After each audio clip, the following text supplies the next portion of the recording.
मनीषा संजय मोरे, माझे मिस्टर संजय दत्ता मोरे यांच्याकडून जे काल झाले ते आम्हाला कोणालाच काय माहिती नव्हतं आणि माझ्या नवऱ्याने जवळजवळ 30-35 वर्ष ड्रायव्हिंगमध्ये काम केलं आहे। जुन्या कंपनीमध्ये चांगल्या फोर व्हीलरवरती चांगल्या कंपनीत काम केलं आहे आणि ह्या BSTमध्ये पण BSTचा बॅच पण माझ्या मिस्टरांचा खूप जुना आहे सर। आणि BSTमध्ये पण जवळजवळ छोट्या बस माझ्या मिस्टरांनी 3 वर्ष चालवल्या आणि ह्या मोठ्या बसच्या ट्रेनिंग घेतल्या ना, तेव्हा त्यांना पहिला ट्रेनिंग वगैरे दिलेल्या आहेत सर सगळ्या। त्याच्यानंतर 1 तारखेपासून ते जॉईन झालेत, की आत्ता काल गाडी हातात घेतली आणि काल ठोकले असं काही विषय नाही आहे सर। उगाच त्यांच्या नावाची हे करू नका, कारण माझ्या नवऱ्यावरती माझा पूर्ण विश्वास आहे, की माझा नवरा कोणतीच अशी गाडी-बिडी ठोकू शकत नाही आणि कोणाचं हे नाही करू शकत, नुकसानी नाही करू शकत।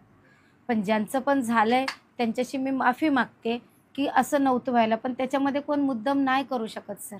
झालं त्याला बिचाऱ्यांना झाली नाही कंट्रोल, गाडीमध्ये काहीतरी फॉल्ट असल्याशिवाय त्याशिवाय ते बोलतायत, मी गाडी ट्राय करत होतो, आता टीव्हीला तर दाखवतातच आहे। पण त्यांना जर गाडी जर व्यवस्थित चढायच्या आधी पूर्ण माझे मिस्टर गाडी चेक-बिक करून चढतात सर।